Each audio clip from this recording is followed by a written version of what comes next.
بسم الله الرحمن الرحيم الحمد لله رب العالمين والصلاة والسلام على رسول الله وعلى آله وصحبه أجمعين. All praise and thanks belongs to Allah subhanahu wa ta'ala. May the peace and blessing of Allah be upon His servant and final messenger Muhammad sallallahu alayhi wa sallam. As to what follows, my dear respected brothers and sisters in Islam, Assalamu alaikum wa rahmatullahi wa barakatuh. When we're up to the Tafseer of Surat Al-Fil, and I've divided this over 2 weeks, so tonight inshallah ta'ala I'll be sharing the story of the companions of the elephant, Qissat Ashaab Al-Fil, and inshallah ta'ala next week we'll begin with the actual surah itself, ayah by ayah, word by word, and we can bi'idhnillahi ta'ala derive and extract lessons and understand the meanings of the word that are found in Surat Al-Fil. But tonight inshallah, as we said, it's going to be the story itself.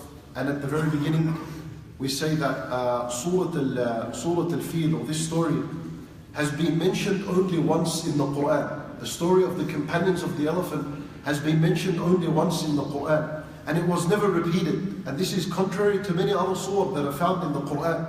Usually, the stories in the Quran are repeated over and over throughout the Quran, like the story of Musa alayhi salam, the story of Yunus alayhi salam, and the story of other prophets and others. You find it comes more than once in more than one surah.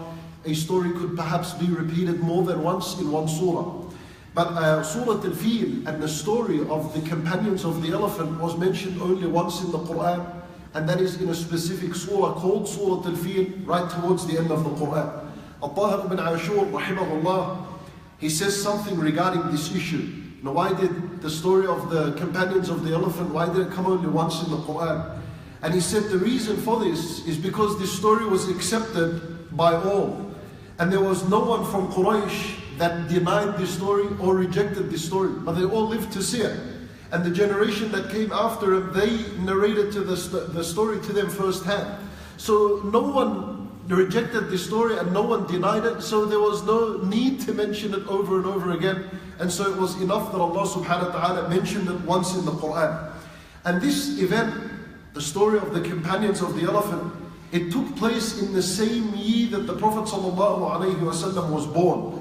When Nabi ﷺ was born, approximately, and this is the majority of opinion among the ulama rahimahumullah, he was born approximately 55 days after this event. So this event took place in Shahrullah al-Muharram, in the first month of the Arabic calendar. This is when it happened.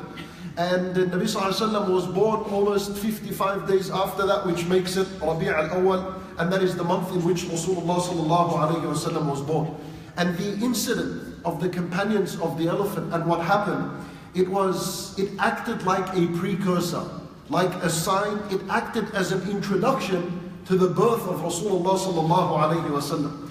And this is why one of the main objectives and one of the purposes of this surah is Allah subhanahu wa ta'ala teaching Quraysh a lesson. It is as though Allah Azza wa Jal wants to tell them with this surah that this is how I protected my blessed holy house. This Kaaba that was made from brick and stone, this is how I protected it from an army that wanted to come and violate its sanctity, that wanted to come and destroy it. And so you, O Quraysh, you better understand that if you ever think of violating and harming this blessed messenger sallallahu alayhi wasallam, then Allah subhanahu wa ta'ala will deal with you and destroy you in the same manner He destroyed the companions of the elephant, or even worse. Subhanallah, there's a clear message and a clear purpose for this surah. It is a threat to Quraysh. That ya Quraysh, you lived to see what Allah subhanahu wa ta'ala did with the companions of the elephant. And that's how I protected bricks, just a few bricks and a stone. That's how I protected a house that was blessed. For if you try to violate the sanctity of Rasulullah sallallahu alayhi wa sallam, then my punishment is very near, and I could deal with you and destroy you in the same manner I destroyed Ashaab Al-Fil. And this is why, later on, when the Prophet sallallahu alayhi wa sallam finally came out with the message, 40 years after he was born, when he was 40 years old, and he stood in front of Quraysh and he preached to them Islam, and they rejected him. What did they say eventually? They said to him, وَإِذْ قَالُوا, and Allah Azza wa Jal records their words in Surat Al-Anfal. They said, وَإِذْ قَالُوا اللَّهُمَّ إِنْ كَانَ هَذَا هُوَ الْحَقَّ مِنْ عِنْدِكَ فَأَمْطِرْ عَلَيْنَا حِجَارَةً مِنَ السَّمَاءِ أو ائتنا بعذاب أليم. This is 40 years after. 40 years after the incident of the companions of the elephant. They stood before Rasulullah sallallahu alayhi wa sallam when he preached to them Islam. And Allah Azza wa Jal, He said here that they said, Oh Allah, Allahumma, in kana hadha huwa al-haqqa min indik. If this deen and what Nabi sallallahu alayhi wa sallam is calling to, if this is the truth from you, فَأَمْطِرْ عَلَيْنَا حِجَارَةً مِنَ السَّمَاءِ. Rain down upon us stones from the sky. Why did they say that? Because they had already seen that 40 years ago, what Allah subhanahu wa ta'ala did with the people of the elephant. They saw that. So now they're challenging Allah subhanahu wa ta'ala, and they're saying, if that's the truth, then bring those old days, 40 years ago, what you did to the people of the elephant, bring it upon us now. أَمْطِرْ عَلَيْنَا حِجَارَةً مِنَ السَّمَاءِ أَوْ ائْتِنَا بِعَذَابٍ أَلِيمٍ. Or bring upon a tormentful, painful punishment upon us. And then Allah subhanahu wa ta'ala didn't do that. And Allah Azza wa Jal mentions the reason for why He didn't do that. He said, وَمَا كَانَ اللَّهُ لِيُعَذِّبَهُمْ وَأَنْتَ فِيهِمْ وَمَا كَانَ اللَّهُ مُعَذِّبَهُمْ وَهُمْ يَسْتَغْفِرُونَ. Allah Azza wa Jal, He said that Allah would never punish them. Quraysh wa mushrikeen. And they're harming the Nabi sallallahu alayhi wa sallam and the companions. And Allah said, Allah would not punish them so long as you are among them. For Nabi sallallahu alayhi wa sallam being among his people, it stopped the punishment of Allah subhanahu wa ta'ala from coming. وَمَا كَانَ اللَّهُ مُعَذِّبَهُمْ وَهُمْ يَسْتَغْفِرُونَ. And Allah Azza wa Jal would never punish them so long as there are some people among them that are seeking istighfar and asking Allah subhanahu wa ta'ala for forgiveness. This is the only reason for why the punishment was stopped. Otherwise Allah Azza wa Jal would have given them exactly what they wanted. For the story of the companions of the elephant, that's just a brief introduction onto the surah itself. Now we'll begin with the story of the companions of the elephant. And this begins, my brothers and sisters in Islam, we want to start from the very beginning of this story to understand who the main characters are. Obviously you've probably heard of the name Abraha. You know Abraha? Where is Abraha? Where is he? Who's this person? Where did he come from? Aslan? And the entire story. For we begin, and this is let's say after Isa alayhi salam. Immediately after Isa alayhi salam, there was a king, and he was a tyrant, and he was a rebellious king, and his name was Abu Nuwaas al-Himyari, and he was an Arab. And this Arab king, he eventually made his way to Najran, and Najran is what's known as Yemen today. He made his way to Najran, to Yemen. And he took over Yemen, and he was a Christian. Then he converted and he became a Jew, and he oppressed the people of Yemen, and he forced them into shirk and polytheism. He forced them into idol worshipping, and they refused. So the famous story of Ashaab Al-Ukhdood took place here. They refused, and what did he do as a result? He killed that young boy. You know the story of Ashaab Al-Ukhdood. And 20,000, he dug trenches and he burnt 20,000 men and women, young and old. He burnt them in one single day. And that was Abu Nuwaas al-Himyari, a tyrant ruler obviously. And so what happens, from among the 20,000, one person survives. And his name was Daws ibn Tha'luban. And this Daws, from among 20,000, he survives. He runs from Najran, he runs from Yemen, and he manages to escape, and he ran until he reached Asham. Well, Asham at the time was in the hands of the Romans, in the Roman Christians, and that was the practiced religion at the time, Christianity. So Hada Daws, he gets there and he goes to the ruler of the Romans. Who was he? Caesar, Caesar. Caesar is the title for the Roman Empire. Any Roman Empire is called Caesar. And Daws, he gets to him and he complains about Abu Nuwaas. And he says to him, Ya Caesar, Abu Nuwaas in Yemen, he oppressed us and he forced us to worship idols. And where we're Christians, he forced us worshipping idols. And he killed 20,000 of us in one day, and I'm the only one that survived. Please send us some help and send us some support. So Caesar, the Roman Empire, he wrote a letter to Najashi. When Najashi, he was a Christian as well, and Najashi is the title, Negus. It's the title given to the ruler of Ethiopia. This is different to the Najashi that was at the time of Rasulullah ﷺ, who later on accepted Islam, when Nabi ﷺ prayed upon him the prayer of the absent. Different, but An-Najashi is a title given to the ruler of Ethiopia. So Qaisar, he writes a letter to An-Najashi, who's a Christian just like him, and he orders him, send an army to Najran, send an army to Yemen, and fight Dhu Nuwaas, and fight his army, and bring Christianity into the land, and put the rule of the land in the hands of the Christians. So Najashi agrees to this, and he sends a massive army. And within the army there was this Dos who survived from the 20,000. And this army goes and heads towards Yemen under the leadership of two. One called Urayat, and the other one called Abraha. This is where Abraha comes down. And so Urayat and Abraha, with their army, they enter Yemen, and they manage to destroy Abu Nuwaas and his army, and they drive them all the way until they reach the ocean. And Abu Nuwaas and his army, they find no place to escape except the ocean ahead of them, so they go in there and they drown all of them. And pretty much that Arab ruler and that tyrant ruler, they all died once and for all. And now Yemen, Najran, is in the hands of the Christians, and for the very first time, it is under the leadership of Urayat and Abraha. Now you know, two rulers can't be rulers at the same time. They become a lot of conflict and a lot of problems. This is very obvious. You can only have one ruler. So what happens? Abraha suggests to Urayat, he says to him, listen, this is not going to work. I want something for these people, and you want something else. And you want something, and I go against you. Let's not involve the people. Me and you challenge one-on-one, a sword fight. And whoever defeats the other becomes the official ruler of Yemen. Urayat and Abraha, they agreed to the idea. And so the fighting begins between Urayat and Abraha. Well, Urayat, he manages to slice the nose and lip of Abraha. And this slicing of the lip and the nose, this in Arabic is called Ash-Sharam. And this is why Abraha was called Abraha al-Ashram, because he was sliced in his nose and in his lips. Anyway, the war began between him and Urayat, the people are watching. And eventually Abraha managed to take control of the fight, and he killed Urayat, and he became the new ruler of Yemen. When Najashi found out about what happened in Yemen and the fight between Urayat and Abraha, he got really angry in Najashi, and he felt very threatened. You know, usually when the leader sees trouble underneath him, he worries and he feels threatened that this might catch up and he might be the next victim. You know, maybe Abraha now comes after Najashi. So he felt threatened, and he quickly sent a message to Abraha, and he wrote to him, "Uqsimu billah, I swear to God, I'm going to step foot in Najran, I'm going to step foot in Yemen, and I'm going to pound your forelock with my own foot. I'm going to come and I'm going to step on you."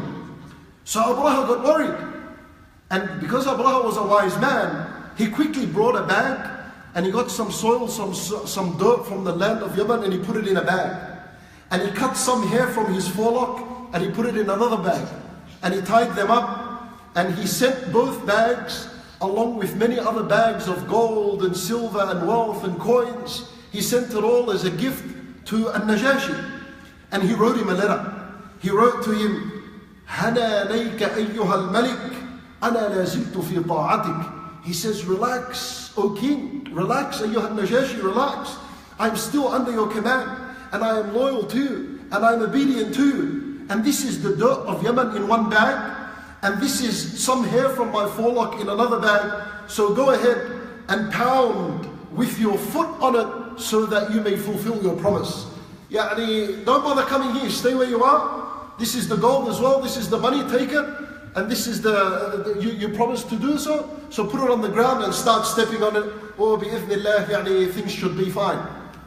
For Najashi, once he reached that, once he got the message in the bags, he was impressed with Abraha's loyalty, and he accepted that from Abraha, and he appointed now Abraha as the new official ruler of Yemen.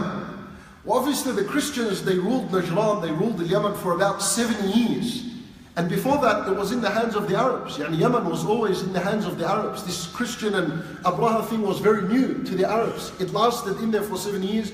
Before then, later on, the entire Christian rule was thrown out from them. But anyway, within this 7 years, Abraha now, he's the new official ruler of Yemen. And a few years go by his rulership, and he begins to sense something really strange. That every single year, thousands of Arabs from Yemen and from around the Arabian Peninsula, they would travel yearly to Mecca. So he asked his ministers and his advisors, why do these people go to Mecca for? What kind of house do they glorify? Why are they going there in the middle of the desert to a house and they go around it? Why do they do that for? So Abraha, the advisors and the ministers, they told Abraha, they said to him, this is history for the Arabs. This is tradition and legacy. This is their religion. They claim that Ibrahim alayhi salam built a house in the desert and that it is holy and it's sanctified, it's blessed. And so they travel there every single year to perform Hajj, the pilgrimage. So Abraha, he wasn't happy with that. It didn't settle with him. And he wanted to deter the Arabs. He wanted to stop them from going there. And of course, he wanted to disrupt the economy of the Arabs. And when the pilgrims would go to Mecca, of course, there's trade and sale and buy, and the Arabs' economy would increase and it would boost. So Abraha didn't want this. He wanted the people to come to him so that he can benefit economically, politically, and have the people come to him instead of going there. So he planned to build a massive cathedral, a huge church, and he began to build it. And he started building it from expensive stone and from treasures that were from the castle of Bilqis. You know the story of Bilqis, the story of Saba, the queen of Yemen. That happened years and years before this. And that temple, her castle, was still there. So they began to take stone and pieces from it, and he put this huge, massive, he built this huge castle, and he was very strict in his work conditions. Those who worked on building the church, he would say to them, you have to start and you have to be on the job site before sunrise. And if anyone shows up after sunrise, I chop his hands off. And he did that with a couple, because he wanted the topic to be really serious, the issue serious, and this church better be built and finished, and the people are supposed to come here. Also, he's got that in his mind. Once the church was complete, he called it al-Qullays. Why did he call it al-Qullays? Why? Because there was a story behind this, that one of the workers once, eventually when they finished building it, he raised his head to see the highest point of it, and his qulunsuwa, the hat in Arabic is called a qulunsuwa. It fell. Because it fell, they called it al-Qullays, meaning it was so high that you raised your head to see the top of it, and as a result, your hat would fall. It was towering in the sky, huge, massive structure. So once he finished building it, Abraha thought that the Arabs would be impressed and they would be amazed, because these Arabs, they were poor and they had never seen anything like a structure like this before, so they might be impressed and as a result begin to go there every single year. However, that didn't happen. Well, the Arabs weren't impressed and they couldn't care less about it. And the Arabs, they continued to visit, they continued their visits to the house of Allah subhanahu wa ta'ala every year. And this place, year after year, was empty and there was no one going there. What a waste of manpower, what a waste of money, and what a waste of effort and planning of Abraha. It didn't work for him. And so this also angered the Arabs. The Arabs got upset because of this. So a man from Kinana, which is close to Mecca, he came out by himself on foot. He walked from Kinana all the way until he reached Najran, Yemen. And he entered al-Qullays late at night when the town was sleeping. And he went inside and he relieved himself in al-Qullays. He defecated inside of it, and akramakumullah, he began to smother his najasa on the walls of this church of al-Qullays. Why did he do that? He's sending a direct message to Abraha. He's saying to him, listen, this church that you built, this is exactly what it deserves. And you'll never be able to distract us from the house of Allah, and stop whatever you're doing and stop your plans and just get away from us. For the next day, the people of Najran, they saw and they realized what had happened in al-Qullays. For they immediately went to Abraha and they reported the incident. And he got really angry and furious. And he promised from right then and there in his castle, he promised that he will not stop until he reaches the Kaaba and he destroys it. And he sent to al-Najashi and he requested from him, I need your support. He requested from al-Najashi, send me support. فالنجاشي, he says to him, Allah, what kind of support can I send you other than elephants?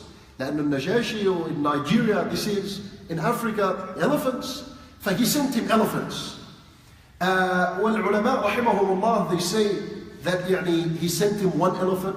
Some say 8, some say 12, some say 13, some say up to 1,000 elephants.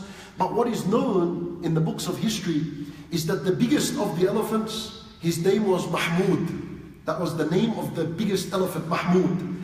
And the rest of the elephants that he sent would walk behind Mahmud. So he was like the boss of the elephants behind him. And this is what Al-Najashi sent him. Well, the Arabs, they've never seen elephants before. They're used to horses and camels. For this is going to be like a new sight for them that will terrify them even more when they see this approaching them in Mecca. For Abraha now, khalas, he's put in his mind and he plans his attack. He plans his attack on the house of Allah subhanahu wa ta'ala, and he plans it, and he says that once I get there to Mecca, this is how he's planning. He says, I'm going to put the chain around the neck of the elephant and around the legs of the elephant, and I'm going to tie the chain to the corners of the Kaaba. And then the elephant will pull back, and as a result, the Kaaba would collapse. He planned it, and that's how his plan was. So Abraha prepares his army. And there were 60,000 soldiers. That's the army of Abraha. And alongside with them are the elephants. And he began to advance towards Mecca. Khalas, now the next day, they're ready. They've set up the army. Everyone's prepared. Whatever it is that they need, the army's there. And the elephants are with them. And they began to march towards Mecca. And just as he's about to leave the borders of Najran, the borders of Yemen, an Arab tribe led by a person called Dhu Nuwaas, an Arab tribe stopped in his path. They stood in his path and they wanted to stop him. That you can't go and we won't let you go towards Mecca. So Abraha fought them and he destroyed them, and he took Dhu Nuwaas, he took him as a prisoner. And Abraha, he didn't want to fight the Arabs. He just wanted to go and destroy the Kaaba, and he made it very clear that my mission is to destroy the Kaaba and come back straight to Yemen. I don't want to do any bloodshed, I don't want to kill anyone. But if anyone is going to try to stop him or fight him, then obviously he won't hesitate and he'll fight back. For he continues towards Mecca. And he keeps on going. The days and the nights go by, and the travel is a long travel. And he reaches the town of Khatham. And he's opposed by another Arabian tribe that stand in his path. And this time, this tribe is led by a man known as Nufayl ibn Habib al-Khathami. And so Abraha, he defeats him, he destroys that tribe. And he took Nufayl as a prisoner, and he wanted to kill him right then and there. But Nufayl said to him, stop, wait, don't kill me. I offer myself as your guide towards Mecca, towards the Kaaba. And I'll lead you towards that, because getting to Mecca is not very easy. It's a very difficult path, and this is known in history. So he said, I'll be your guide towards Mecca. Abraha, he agreed and he accepted that, and he didn't kill Nufayl. Learn this name, Nufayl. He kept him with him. And now he's traveling with him in the army. They continued until they reached Al-Ta'if. And they're getting very close to Mecca now. Well, Ta'if is about, between Al-Ta'if and Mecca is 70 kilometers. And this is the closest civilized town to Mecca. They reach Al-Ta'if, and the tribe of Thaqif and Hawazin, they come out and they face Abraha and his army. But this time they didn't come out to fight. They actually came out and they pledged their allegiance to Abraha. And they said to him, we're not here to fight you. No, we love you and we respect you. And this is our tribe, and these are the members of our tribe, and they all give you their pledge of allegiance and their loyalty. Why did they do that? The people of Al-Ta'if, they had a temple known as Al-Lat, and inside of it was the idol Al-Lat, and they used to worship it. So they knew that if they were to fight Abraha, then Abraha is going to destroy them and their god and their temple. And this is very holy with them, so they they weren't able to let that happen. So they showed him their love and their loyalty, and please Allah, it's not this house, it's not this temple that you want. It's the other one there in Mecca, go there and destroy it. Leave this, we worship our lords in this. And they did something far worse than this. To prove their loyalty, they sent with Abraha another man, or they sent with him a man known as Abu Rughal. And why did they send him? Abu Rughal, He lives in a Taif very close to Mecca, so you can kind of guarantee 100% that Abu Rughan would know the direction until he gets to the Kaaba. He'll know the path. For they sent with him Abu Rughan. Now there's Abu Rughan, Abraha and his army. They have just left Taif, 70 kilometers from Mecca, and they continue down the path. Abu Rughan is telling him left from here, right from here, go down this path, and they keep traveling until they reach a place called Al-Mughammas.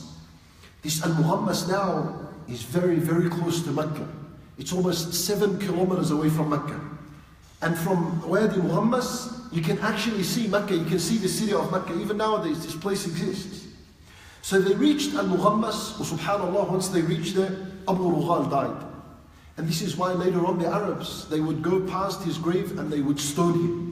Why? Obviously because he compromised. He gave up on the location of the Kaaba. And this happens until this day. There are people, you'll see in Hajj and so on, Abu Rughan's grave. If people know where it is, they go past and they stone him because he gave up, or he was about to give up the location of the Kaaba. Subhanallah, what did he do? In order to save the temple of Allah, he gave up the location of the house of Allah for the enemy of Allah to destroy it. He became an example for the Arabs after this, that when they wanted to speak about stoning, and like violent stoning, they would always refer it to the stoning of Abu Rughan's grave, because it was with anger and furiosity they used to stone his grave because of what he did. They were still in Al-Mughammas. While Abraha was camping outside Al-Mughammas, he observed from a distance many camels of the Arabs. They were roaming there. Who are Mecca? They have cattle, sheep, cows, they have camels. And during the day, they send them outside of Mecca. From Wadi al-Mughammas, Abraha he noticed many camels roaming in that area. So what he did is he sent a few from his army towards them. He says, go and capture them. For they went and they captured whatever they can capture from the cattle and the camel, and they came back, and this is considered the wealth of the Arabs. They came back, and among what they captured were 200 camels for Abdal-Muttalib. Who's Abdal-Muttalib? The grandfather of Rasulullah sallallahu alayhi wasallam. Abdal-Muttalib was informed about this. Later on during the day, he was told that Abraha and his army, they sent out a few people and they took your camels, 200 camels from among you, and they took some other stuff. Abdal-Muttalib, he was informed, he got a bit upset, angry. And Abraha, at that time, he sent an Arabian representative to the city of Mecca, because he's still at Wadi Mughammas. He sent a representative, an Arabian representative. Why? لأنه Abraha, he doesn't speak Arabic. So he sent an Arabian representative, and he sent him with a message to the people of Mecca before he enters. What was this message? This message was, he told him, tell the Arabs that Abraha is not here to fight you people. He's not here to fight the people of Mecca. He's here to destroy this Kaaba. So if you don't stand in his path, there would be no bloodshed whatsoever. Abraha also, he instructed this representative of his, he said that if the people of Mecca, if they agree with that and they want to negotiate, then bring me their leader. So the representative then goes into Mecca and he delivers the message to the leader of Quraysh, which is Abdal-Muttalib.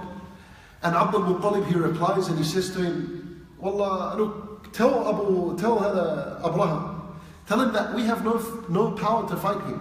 We have no army, we have no weapons to fight him. And this is the house of Allah, and if Allah wills, Allah will save his house. Tell that to Abraha. For the representative, he requested from Abdal-Muttalib, but since you don't want to fight Abraha, then please come with me to Abraha, because he would like to sit with you and negotiate with you. For Abdal-Muttalib agreed, and he accompanied this representative until they reached Abraha. Well, Abraha now, he's sitting in his tent, and there's a throne. And he's sitting on the throne in his tent, just like any other king would do during the times of war. When Abdal-Muttalib entered the tent in which Abraha was sitting in, Abraha, he quickly got up, out of honor and out of respect for Abdal-Muttalib. Why? Because Abdal-Muttalib, he had this hayba on him, he had this dignified, honorable look on him. Anyone that looked at Abdul-Muttalib straight away honored him. and glorified him and dignified him. Yani, subhanallah, this guy looks like a person of honor and dignity. You can't muck around with this guy. Even Abraha saw this through the character of Abdal-Muttalib. He immediately got up from the throne. And obviously, it was culture and tradition that it was very rude if the king was to sit on the throne to put someone right next to him. So what did Abraha do? Abraha came off his throne and he walked down until he reached Abdal-Muttalib, and he sat next to him on the carpet in the tent. This is what Abraha did. He sat next to him. When he sat next to him, he sat beside him on the carpet. Abraha, he then asked Abdal-Muttalib via the translator. Obviously, we said Abdal-Muttalib doesn't speak Arabic, so there was a translator. He said to him, ask Abdal-Muttalib, what do you want? For Abdal-Muttalib, he replies, and he says, I want my 200 camels that you stole. For Abraha then, he said to Abdal-Muttalib, again via the translator, he said that, tell Abdal-Muttalib, when I saw you, I really honored you, and I felt very impressed. MashaAllah, ya Abdal-Muttalib. But your reply has dropped you in my eyes heaps. I came with a massive army and elephants to destroy your Kaaba, which is your religion and the religion of your forefathers. It is your deen, it is your heritage, it's your culture and tradition. And you didn't even bring that up. And on top of all this, you're talking to me about a few camels I took for you.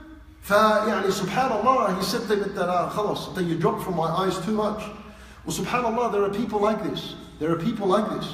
That when the deen of Allah subhanahu wa ta'ala is being attacked, reality, what happens to most of the people? They're just worried about their dunya or the deen of Allah, and we really don't care. Bottom line, most of the people don't care. They would just worry about their dunya, and this is exactly what Abdal-Muttalib is doing right now. Abraha was astonished with this reply. I thought, you're going to sit down and say, listen, we condemn your actions, and we're going to fight you until we die, and we're not going to give up, etc. like this. Wallah, he didn't even speak about anything. For Abdal-Muttalib, who was a wise man, Abdal-Muttalib, he replied to Abraha and he said to him, أَنَا رَبُّ الْإِبِلِ وَلِلْبَيْتِ رَبٌّ يَحْمِيهِ. He said, I am the owner, Rabb hiya owner, I'm the owner of the camels. And as for the house, it has an owner, and he, the owner of the house, will protect it. For Abraha, he heard this, and he responded and he said, he will not prevent me from it. He's saying, Allah will not prevent me from destroying this house of his. Allahu Akbar. Look at the arrogance. Well, Surat Al-Humazah, before Surat Al-Fil, spoke about arrogance. And it spoke about Al-Humazah who used to mock and insult the people, and eventually what? Punishment Allah subhanahu wa ta'ala promised such a person. Abraha was a Hammaz, Dammaz. He was from among Al-Humazah and Lumazah. He would mock, he would insult, to the point where he belittled Allah subhanahu wa ta'ala, and he mocked the Arabs as well. There's a tie. You can see that Surat Al-Humazah gave us that principle, and Surat Al-Fil now is giving us an example of someone who was a Hammaz and a Lammaz. Abdal-Muttalib, he responded to Abraha and he said, we'll see about that. That is going to be between you and Allah. Can you say that Allah will not prevent you from the house? That's between you and you. That is between you and Allah. Abdal-Muttalib left the tent, and Abraha returned to Abdal-Muttalib his camels. Thought, take your camels. We're not interested in your camels. When Abdal-Muttalib returned to Mecca, the people rushed to him to find out what happened in the meeting. For he ordered the people of Mecca immediately to evacuate the city of Mecca. Leave your houses, take your belongings and your families, and go to the top of the mountains. Mecca, of course, is full of mountains. Go. He's fearing the worst for his people. For everyone left Mecca until they reached the tops of the mountains. And before Abdal-Muttalib headed towards the mountains, before he himself went to the mountains, he and a few chiefs among Quraysh went to the Kaaba. And they took hold of the iron ring of the door of the Kaaba. Abdal-Muttalib, he grabbed onto the iron ring of the door of the Kaaba. And he began to supplicate and make dua and call to Allah Azza wa Jal to protect his house. Subhanallah. Well, at this moment, there are 360 idols around the Kaaba. But subhanallah, Allah subhanahu wa ta'ala, he says in the Quran, وَإِذَا مَسَّ النَّاسَ ضُرٌّ دَعَوْا رَبَّهُمْ مُنِيبِينَ إِلَيْهِ. Even though there's 360 idols, which they used to worship every single day. All of a sudden they ignored their idols. Allah Azza wa Jal says, when calamity, when a disaster strikes and befalls and nares the people, what happens? دَعَوْا رَبَّهُمْ مُنِيبِينَ إِلَيْهِ. They begin to call only Allah subhanahu wa ta'ala and no one else. They immediately forgot and ignored about all their idols and their supplication. Yani Abu Lahab's dua, Abdal-Muttalib's dua and his supplication has been recorded in the books of history. And not a single dua contains a name other than Allah subhanahu wa ta'ala. He said in one of his dua, he said, Ya Rabb, he started, Ya Rabb, إن العبد يمنع رحله فامنع حلالك لا يغلبن صليبهم ومحالهم عدو محالك. He said, Oh Lord, a man protects his house. Yani, as a man, you protect your house. You are able to bring into your house who you want, and you're able to force out from your house who you want. For he's saying, Oh Allah, a man protects his house. So Ya Allah, protect your house. Don't allow their power and their plan tomorrow overcome your power and your plan. And he said in another dua, Oh my Lord, I do not have hope in anyone against them except in you. And oh my Lord, protect your house from them.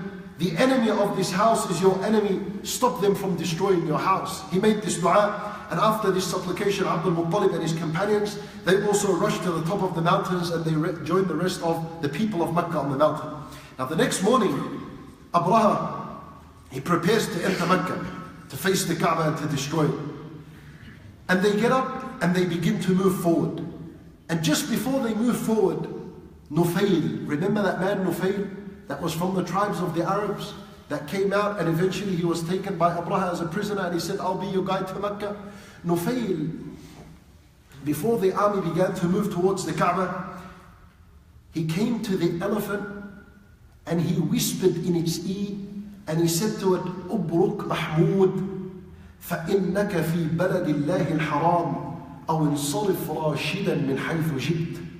He whispered into the ear of the elephant. He said to him, Oh Mahmud, kneel down. You are in the holy lands of Allah subhanahu wa ta'ala, and if you don't want to kneel down, return back to where you came from. For then Nufayl, he did that, and he ran away from Abraha and his army until he reached the mountains, and he joined Quraysh on top of the mountains. Well, Abraha now began to move with the army and the elephants are moving forward. And once they reached a place known as Wadi Muhassir. Wadi Muhassir, it is a place between Mina and Muzdalifah. Well, this is the same place that the Prophet ﷺ in his Hajj would pass by when he went from Muzdalifah. In Muzdalifah, you sleep the night there, and the next day you're supposed to go to Mina and do the Rajab. And Nabi ﷺ, when he passed by Wadi Muhassir, he rushed and he hurried through that place. Why? Because this is where the punishment of Allah subhanahu wa ta'ala came down. We're going to speak about how it came down. For subhanallah, حتى Nabi ﷺ, he commanded his companions to take from this place small pebbles, collect the pebbles, so that they go and do the Rajab and the Jamarat al-Kubra. وأنا subhanallah, I'm yet to read something about the connection between the story of Ashaab Al-Fil and why Nabi ﷺ commands them to pick up the small pebbles from that place, Wadi Muhassir. Well, those that are going to Hajj and have been to Hajj, you might, definitely you would have crossed that place. Why is it called Wadi Muhassir? Wadi Muhassir means the valley of entrapment. Muhassir means for something to be trapped and caged and caught. So it was called as such because that's exactly where the elephant was trapped. It was trapped right then and there, and it refused to move forward a single inch from that area, Wadi Muhassir. The elephant, it knelt down. It wouldn't move towards the house of Allah. And the elephants behind Mahmud also sat down. And they beat it with iron bars, and with their spears they poked it. And they beat his head with an axe, as mentioned in Tafseer al-Qurtubi. And they pulled it, and it wouldn't move, it wouldn't go anywhere.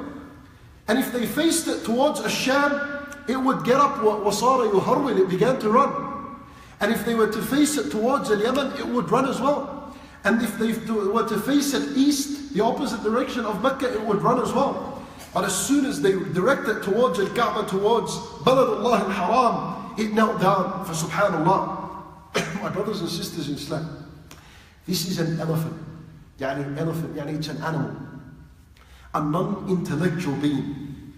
And even then, when it was told to destroy the house of Allah subhanahu wa ta'ala, it refused. Well, there is a huge lesson in this, that you and I, as believers, in essence, if we were ever told to destroy or to contribute in the destruction or tarnishment of the deen of Allah subhanahu wa ta'ala, of the religion of Allah azza wa jal, then we should refuse. Even if it was to cost us our own life, like this elephant, what happened to it? Yani don't ever contribute towards the destruction of the deen of Allah subhanahu wa ta'ala. Whether it's with your wealth, or with your authority, whether it's with your pen, or with your tongue, whether it's with a statement, a Facebook post, whatever it is, be very careful. You do not contribute in the destruction of the deen of Allah subhanahu wa ta'ala.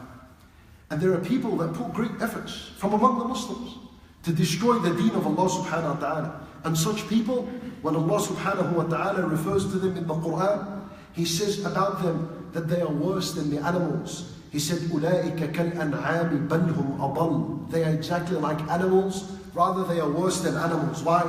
Because even this animal, this elephant, it knew Allah subhanahu wa ta'ala better than them. So make sure my brothers and sisters, that the elephant is never more fearful and more knowledgeable than Allah subhanahu wa ta'ala than you. Make sure that this elephant is never fearful and more knowledgeable about Allah subhanahu wa ta'ala than yourself. And as this is happening, and khalas, the elephant is not moving an inch forward, all of a sudden, Abraha and his army, they raise their head to a sound they hear coming from the Red Sea. And they raise their head and they see from a very far distance a massive, thick, black cloud approaching them. They thought it was a dark black cloud. However, this is the punishment of Allah subhanahu wa ta'ala approaching bit by bit.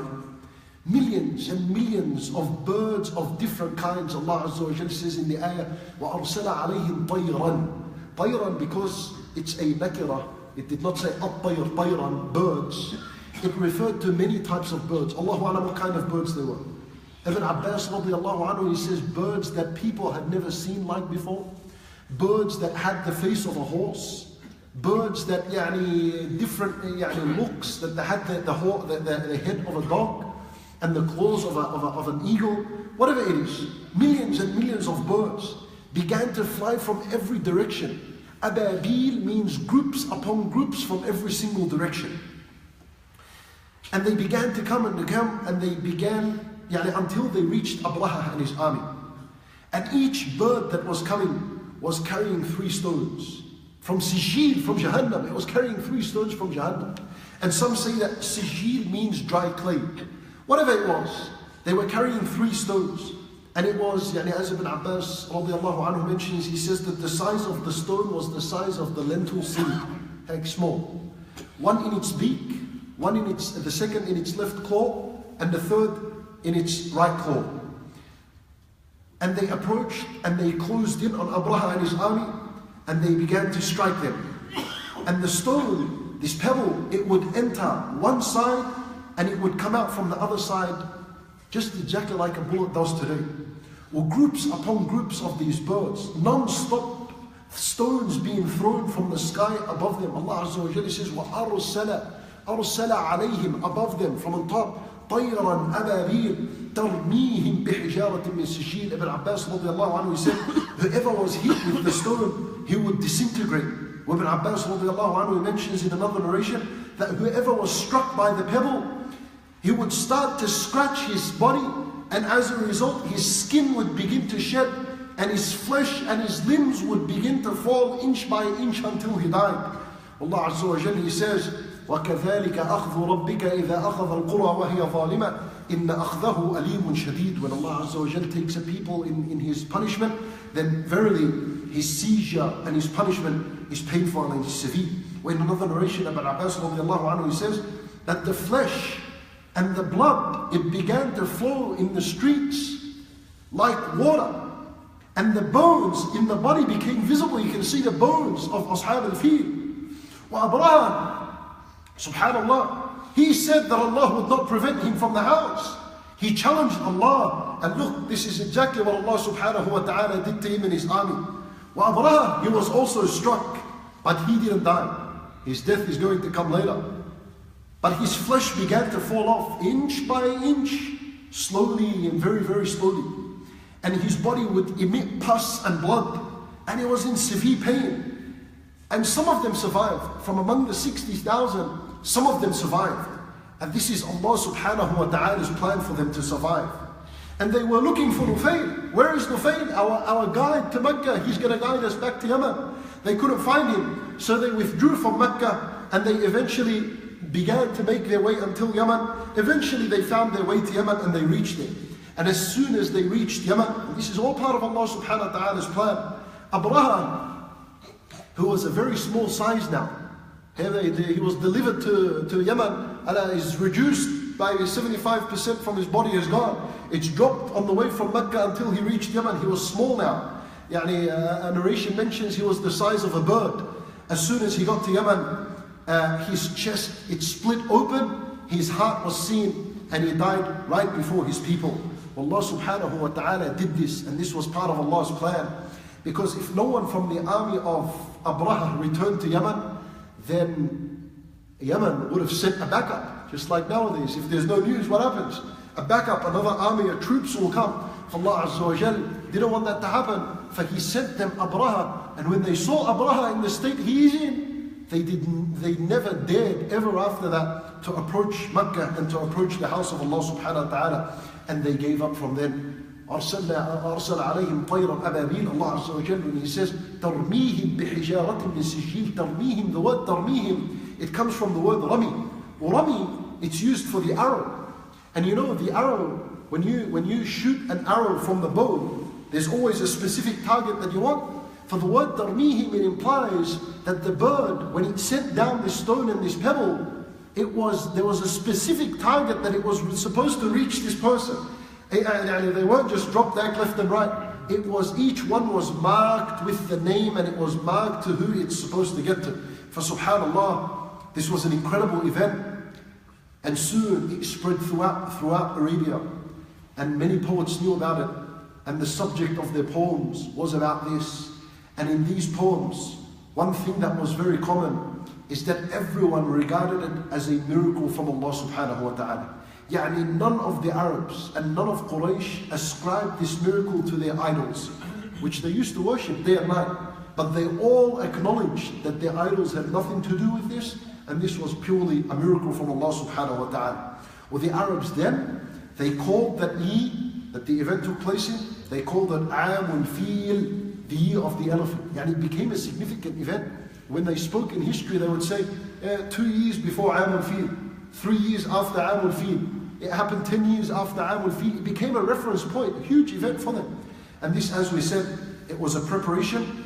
In the same year, 55 days later, and Nabi sallallahu alayhi wa sallam was born. This was the majority opinion. We know as well in the hadith of the Prophet sallallahu alayhi wa sallam that the Kaaba, at the end of the time, it would be destroyed. And who will it be destroyed by? Also from a man from where? Huh? No. From Al-Yaman. A man from Al-Yaman. Dhu Nuwaas, the one who has skinny legs from Al-Yaman. He'll come with an axe and he'll destroy. We don't know what's wrong with the people of Yemen. They come and say that Abraha is destroying them. And then he comes later after him. Subhanallah, it's only at the end of time that this man from Al-Yaman will come by himself and he will destroy the Kaaba stone by stone. And why would no one resist him? Why would no one stop him? There's no one. There is no one on earth saying Allah, Allah, for he'll come by himself. We ask Allah subhanahu wa ta'ala to save us from such days. This is the story of the people or the companions of the elephant. Inshallah ta'ala, next week we will start with the ayat Alam tara kayfa fa'ala rabbuka bi ashab al-fil. Very interesting way Allah subhanahu wa ta'ala words this surah. It begins with a question. And then then the second ayah is another question. Alam yaj'al kaydahum fi tadlil. Kayd means a secret plan.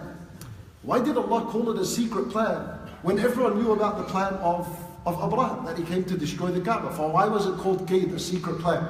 Alam yaj'al kaydahum fi tadlil. Tadlil. What does tadlil mean? وَأَرْسَلَ عَلَيْهِمْ طَيْرًا أَبَابِيلُ. We'll speak about طَيْرًا. And what is the power of tayr? What is the power of having an attack from above?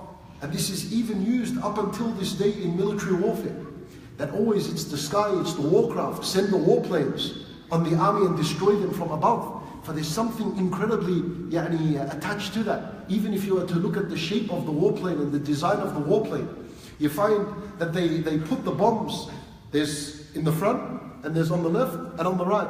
Just like this bird was carrying a stone in its beak and in its left claw and in its right claw. We'll study that and we'll see exactly, there's a person that did a study on this. It is unbelievable, incredible. وَأَرْسَلَ عَلَيْهِمْ طَيْرًا أَبَابِيلَ تَرْمِيهِمْ بِحِجَارَةٍ مِّن سِجِّيلٍ. And these birds, what kind of birds were they? Were they wild birds? Were they harmless birds? Right? We'll see that inshallah ta'ala with the ayat. فَجَعَلَهُمْ كَعَصْفٍ مَأْكُولٍ. At the end, Allah subhanahu wa ta'ala reduced them to عَصْفٍ مَأْكُولٍ. Pretty much عَصْفٍ مَأْكُولٍ is, the seed, like the wheat grain. Let's say the peanut. Before you eat it, what do? You peel the skin, and that skin goes off. That skin there is called عَصْفٍ مَأْكُولٍ. Everything inside of their body was gone, it was destroyed. And they themselves became skin, they became a shell. Well, asf is a wind as well that came and blew their bodies away. Well, this is how Allah subhanahu wa ta'ala got rid of them. And this is how He made them a lesson and a sign for those who came after them. But Quraysh, did they wake up or not? They didn't wake up. And this is why the surah after Surat Al-Fil, which is Surat Quraysh, Allah Azza wa Jalla, He says, I only did that for one reason. فَلْيَعْبُدُوا رَبَّ هَذَا الْبَيْتِ. You see, the word al-bayt will come because this is the only thing they can remember. Allah protected this house. فَلْيَعْبُدُوا رَبَّ هَذَا الْبَيْتِ الَّذِي أَطْعَمَهُم مِّن جُوعٍ وَآمَنَهُم مِّن خَوْفٍ. But did they يَعْبُدُوا رَبَّ هَذَا الْبَيْتِ? Did they worship the Lord of this house? This is why the surah after, which is Surat Al-Ma'un, said, أَرَأَيْتَ الَّذِي يُكَذِّبُ بِالدِّينِ. Look at it. They're still lying against the deen. فَذَلِكَ الَّذِي يَدُعُّ الْيَتِيمِ وَلَا يَحُضُّ عَلَى طَعَامِ الْمِسْكِينِ. Inshallah ta'ala, once we reach that, we'll make the connection, the ultimate connection between all these surah. Inshallah ta'ala, we have just next week with Surat Al-Fil, and then after that, myself will be going to Hajj, inshallah ta'ala. We'll make dua for us that Allah Azza wa Jal makes the trip a smooth and easy and an acceptable Hajj. Inshallah ta'ala, after that, once we come back, we'll resume the lessons to finish off Jazakum Allahu khairan. Wa sallallahu wa sallam wa baraka ala nabiyyina Muhammad wa ala alihi wa sahbihi ajma'in.